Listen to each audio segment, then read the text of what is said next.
எல்லாருக்கும் வணக்கம்.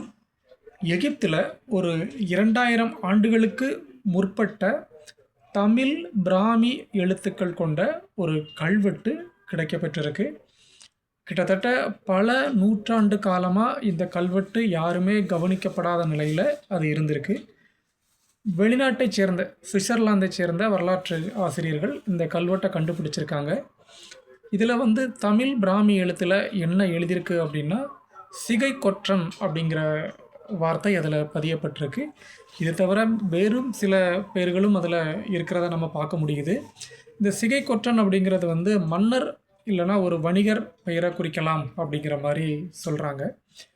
ஆனால் நீங்கள் இந்த கல்வெட்டை நாம் இன்னைக்கு இருக்கிற நிலைமையை வச்சு நம்ம சிந்திக்க முடியாது. ஒரு 1600 ஆண்டுகளுக்கு முன்பு, அதாவது இயேசு கிறிஸ்து பிறப்பதற்கு ஒரு 1600 ஆண்டுகளுக்கு முன்பு நீங்கள் இதை பார்க்கணும். இதில் ஒரு முக்கியமான விஷயம் இருக்குது. தமிழர்கள் கடல் வழியாக வாணிபம் செஞ்சாங்க. அதிலே நீங்கள் குறிப்பாக பார்த்தீங்கன்னா, இந்த திருச்செந்தூர் ரொம்ப முக்கியமான ஒரு இந்த வாணிபத்திற்கு திருச்செந்தூர் காயல்பட்டினம் மிக மிக முக்கியமான ஒரு ஊர். ஏன் நான் அந்த வார்த்தையை அழுத்தி சொல்கிறேன் அப்படின்னா, பல எவிடன்ஸ் ஏற்கனவே நம்மக்கிட்ட இருக்குது. ரோமாபுரி, அந்த செங்கடல் வழியாக வணிகம் அப்படிலாம் ஏற்கனவே இருக்குது. ஸோ இந்த பகுதியை சேர்ந்தவங்க அந்த இடத்துக்கு போனாங்க அப்படிங்கிற தகவல் ஏற்கனவே நம்மக்கிட்ட இருக்குது. இன்றைக்கி நீங்கள் பார்த்தீங்கன்னா, மிக முக்கியமாக அந்த வணிகர்கள் தான் வந்தாங்க அப்படிங்கிற மாதிரி அந்த வரலாற்று ஆய்வாளர்கள் சொல்கிறாங்க.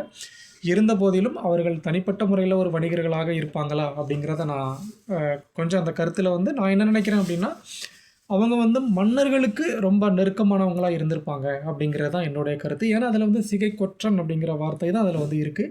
கொற்றன் அப்படின்னாலே அவங்க அந்த மன்னர், அரசர், அந்த குடும்பத்தை சேர்ந்தவங்க, இல்லைனா அவங்க தான் இருக்கணும் அப்படிங்கிற மாதிரி தான் அதற்கான பொருள் அப்படின்னு நான் சொல்கிறேன்.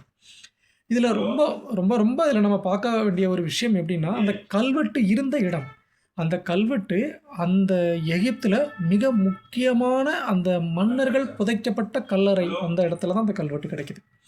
இதுதான் இதில் ரொம்ப முக்கியமான ஒரு விஷயம். ஏன் அப்படின்னா, அந்த பகுதி ரொம்ப ஒரு ரெஸ்ட்ரிக்ஷனான பகுதி. அது நம்ம ஈஸியாக ஆக்சஸ் பண்ண முடியாது. அந்த காலத்தில் அதை நம்ம எளிதில் சாதாரண மனிதர்களால் அங்கே போய் நம்ம ஒன்றும் பண்ண முடியாது. பட் இருந்த போதிலும் ஒரு 2000 ஆண்டுகளுக்கு முன்பு அங்கு தமிழர் எழுதிய அந்த கல்வெட்டுகளுக்கு இடம் கொடுக்கப்பட்டிருக்கு அப்படின்னா, அதில் தமிழர்களுக்கு எவ்வளோ முக்கியத்துவம் இருந்திருக்கும். அவங்களோட அந்த ரோமாபுரி வணிகமாக இருக்கட்டும், செங்கடல் வணிகமாக இருக்கட்டும், இல்லை அந்த பயணமாக இருக்கட்டும், அந்த ஆராய்ச்சிகளாக இருக்கட்டும், எவ்வளவு ஒரு முக்கியமான ஒரு விஷயமாக இருந்திருக்கும் அப்படிங்கிறத நீங்கள் இந்த கல்வெட்டு மூலம் கண்டிப்பாக அதை நீங்கள் உணர முடியும். இதில் முக்கியமாக நான் இன்னொரு விஷயத்தை நான் சொல்கிறேன். தமிழ் பிராமி கல்வெட்டு மட்டும் கிடைக்கல. சமஸ்கிருதம் அது சம்மந்தப்பட்ட பிராமணி, அப்புறம் பார்த்திங்கன்னா நம்ம அந்த வேறு சில மொழிகளுடைய கல்வெட்டும் அங்கே கொஞ்சம் கொஞ்சம் இருந்திருக்கு. பட் ஆனால் தமிழ் மொழியில் அந்த பிராமி கல்வெட்டு மிக மிக முக்கியமான ஒரு விஷயமாக நம்ம அழுத்தம் திருத்தமாக பதிவு செய்யலாம். ஏன் அப்படின்னா, எழுத்து வடிவம் தமிழ் மொழிக்கு 2000 ஆண்டுகளுக்கு முன்பே எழுத்து வடிவம் உண்டு. தமிழ் பிராமி எழுத்து வடிவம் உண்டுங்கிறத நம்ம உறுதிபட நம்ம சொல்லலாம். முக்கியமாக 1600 கிமு கிறிஸ்து பிறப்பதற்கு முன் 1600 ஆண்டுகள் அந்த கல்வெட்டு அந்த இடத்துல இருந்ததை நம்ம அந்த காலத்தில் நம்ம இப்போ போய் கற்பனை பண்ணி பார்த்தோம்னா, உண்மையிலேயே இந்த கல்வெட்டு எவ்வளவு முக்கியத்துவம் வாய்ந்தது அப்படிங்கிறத நம்மளால் உணர முடியும். மீண்டும் ஒரு தகவலோடு நான் உங்களை சந்திக்கிறேன். நன்றி, வணக்கம்.